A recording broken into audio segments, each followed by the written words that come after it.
Good morning student. मैं doctor Anupama उज्ज्वल, government law college Sirohi. आज हम एलएलबी सेकेंड ईयर में इंटरनेशनल लॉ का नेक्स्ट टॉपिक देखेंगे, डॉक्ट्रिन ऑफ पास्टलिम म्यूनियम, पुनः स्थापना का सिद्धांत। सबसे पहले पुनः स्थापना का सिद्धांत क्या होता है, इसको कैसे डिफाइन किया गया है, इसकी क्या परिभाषा होती है।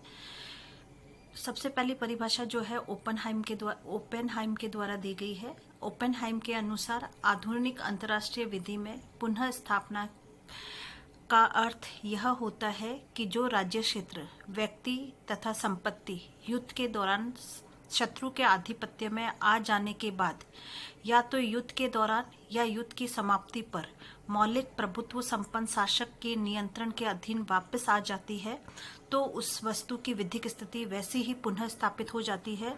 जैसी कि मूल रूप से अस्तित्व में थी। तो जो ओपेनहाइम के द्वारा पुनः स्थापना के सिद्धांत की परिभाषा दी गई है वो इस प्रकार दी गई है कि युद्ध के दौरान या युद्ध के समय अगर कोई भी राज्य क्षेत्र जो है उसका कोई व्यक्ति, उसकी संपत्ति या युद्ध के दौरान शत्रु के आधिपत्य में आ जाने के बाद, तो अगर कोई भी संपत्ति या वहाँ के रहने वाले लोग या उस राज्य का क्षेत्र अगर युद्ध के दौरान किसी भी राज्य के आधिपत्य में आ जाता है और वह युद्ध के दौरान या युद्ध के समाप्ति पर पुनः उस प्रभुत्व संपन्न शासक के नियंत्रण में वापस चला जाता है जिसके अधीन वह पहले से था, तो ऐसी स्थिति में जो वस्तु की विधिक स्थिति है वह वैसी ही पुनः स्थापित हो जाती है जैसे मूल रूप से अस्तित्व में थी। अगर इसको अपन एग्जाम्पल के तौर पर देखें तो समझ लीजिए, अगर दो राज्यों के मध्य किसी भी प्रकार का युद्ध संपन्न हो रहा है और एक देश के द्वारा दूसरे राज्य की कुछ राज्य क्षेत्र या वहाँ पर निवास करने वाले व्यक्तियों पर या संपत्ति पर अपना आधिपत्य स्थापित कर दिया जाता है और वही आधिपत्य या तो युद्ध के दौरान या युद्ध की समाप्ति पर पुनः वापस उस देश के पास चला जाता है जो उस पर पहले से अपना अस्तित्व रखता था, तो ऐसी स्थिति में उस वस्तु की विधिक स्थिति वैसे ही पुनः स्थापित हो जाती है जैसे पहले से अस्तित्व में थी। इसे पुनः स्थापना का सिद्धांत कहा जाता है। अब है पुनः स्थापना की सीमाएं, लिमिटेशन ऑफ पास्टलिम म्यूनियम। पुनः स्थापना का सिद्धांत की कुछ सीमाएं हैं या कुछ लिमिटेशंस है। उसमें सबसे पहले जो लिमिटेड है वो है पुनः स्थापना का सिद्धांत जो है उस स्थिति में लागू नहीं होता है जब अधिभोगी राज्य द्वारा जो कार्य विधि पूर्ण किए गए हैं। अगर उस पर आधिपत्य स्थापित करने वाले राज्य के द्वारा ऐसा कोई भी कार्य किया गया है जो विधि पूर्वक किए गए हैं तो वह पुनः स्थापना के सिद्धांत के अंतर्गत नहीं मानी जाती है, उस पर पुनः स्थापना का सिद्धांत लागू नहीं होता है। दूसरा है अधिभोगी राज्य द्वारा करों की वसूली या स्थावर संपत्ति के उत्पादों का विक्रय कर देने पर भी यह सिद्धांत लागू नहीं होता है। तो ऐसी स्थिति में युद्ध के दौरान अगर किसी भी राज्य के द्वारा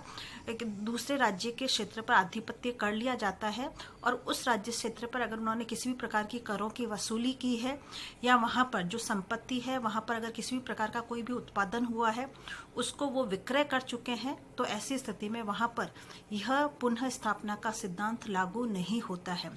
फिर यह सिद्धांत तब भी लागू नहीं होता जब राज्य क्षेत्र को शत्रु राज्य क्षेत्र के द्वारा जीत लिया गया है और उसे अंतिम रूप से अपने देश में बना लिया गया है। तो सामान्य तौर पर पुनः स्थापना का सिद्धांत वहां पर लागू नहीं होता है जब युद्धरत राज्यों के द्वारा किसी दूसरे युद्धरत राज्य को पूर्ण रूप से जीतकर उसे अपने अंदर अंतिम रूप से मिला लिया गया है, तो वहाँ पर भी पुनः स्थापना का सिद्धांत लागू नहीं होता है। और नेक्स्ट जो इसकी लिमिट है वो है कि यह सिद्धांत तटस्थ राज्यों के मामलों में लागू नहीं होता है। तो ऐसे देश जो युद्धरत राज्यों के अंतर्गत युद्ध में किसी भी प्रकार का अपना सम्मिलित नहीं होते हैं या भाग नहीं लेते हैं और वह पूरे युद्ध के दौरान तटस्थ रहते हैं, तो वहाँ पर पुनः स्थापना का सिद्धांत लागू नहीं होता है। फिर है इस का क्या निष्कर्ष निकलता है? पुनः स्थापना के सिद्धांत के वर्तमान समय में अपना अधिकांश महत्व खो दिया है। इसका मुख्य कारण यह है कि शांति की संधियां अत्यधिक कुशलता के साथ तैयार की जाती है, जिसमें पूर्व सत्रों के बीच समझौते की प्रत्येक शर्त का सूक्ष्म से सूक्ष्म विवरण किया जाता है। तो इस प्रकार पुनः स्थापना का सिद्धांत जो है, जो आजकल इसका इतना महत्व नहीं है, क्योंकि सामान्य तौर पर जब भी युद्ध की समाप्ति की जाती है तो ऐसी स्थिति में युद्धरत देशों के बीच में शांति संधि की जाती है, और जो शांति संधि की जाती है उसमें उनके द्वारा किस प्रकार से आगे भविष्य में कार्य किया जाएगा, उनके बीच में समझौते हो जाते हैं, और उसमें ये बताया जाता है कि जो राज्य क्षेत्र उन्होंने आधिपत्य में कर लिया है या जो व्यक्ति उन्होंने आधिपत्य में कर लिए हैं, तो ऐसी स्थिति में या जो संपत्ति उनके आधिपत्य में आई है उनके साथ किस प्रकार के नियम लागू होंगे, ये शांति की संधियों में ही निर्धारित कर दिए जाते हैं। इसी प्रकार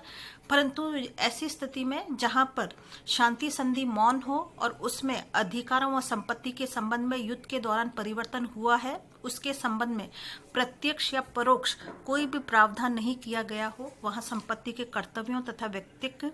वंश में व्यक्तिक दशा में पुनः स्थापना का सिद्धांत बहुत महत्वपूर्ण कार्य करता है। परंतु अगर ऐसी स्थिति है जहां शांति जो समझौता किया गया है, शांति जो संधि की गई है, वहां पर उसमें उस संपत्ति के संबंध में या व्यक्तियों के संबंध में जो युद्ध के दौरान परिवर्तित हुई है, उसके संबंध में या उनके अधिकारों के बारे में किसी भी प्रकार का कोई भी प्रत्यक्ष या परोक्ष कोई भी प्रावधान नहीं किया गया है, तो ऐसी स्थिति में वहां पर पुनः स्थापना का सिद्धांत जो है महत्वपूर्ण अपना रोल अदा करता है, और वह संपत्ति और के कर्तव्यों के संबंध में और व्यक्तिक दशा के संबंध में पुनः स्थापना का सिद्धांत जो है काफी अपना महत्वपूर्ण रोल अदा करता है। पुनः स्थापना का सिद्धांत जो है, इस पर नॉर्मली ऐसे टाइप क्वेश्चन नहीं आता है, कई बार इस पर शॉर्ट क्वेश्चन पूछ लिया जाता है, तो ये शॉर्ट क्वेश्चन के हिसाब से काफी महत्वपूर्ण टॉपिक माना जाता है। इसी के साथ ये टॉपिक आपका कंप्लीट होता है। थैंक्स। इसके साथ ही हम आगे नेक्स्ट टॉपिक करेंगे, वो है प्राइस कोर्ट, प्राइस न्यायालय। प्राइस कोर्ट जो है वह भी, उस पर भी डिटेल में क्वेश्चन नहीं पूछा जाता है, शॉर्ट क्वेश्चन पूछा जाता है। ओके, इसी के साथ ये चैप्टर कंप्लीट होता है। थैंक्स।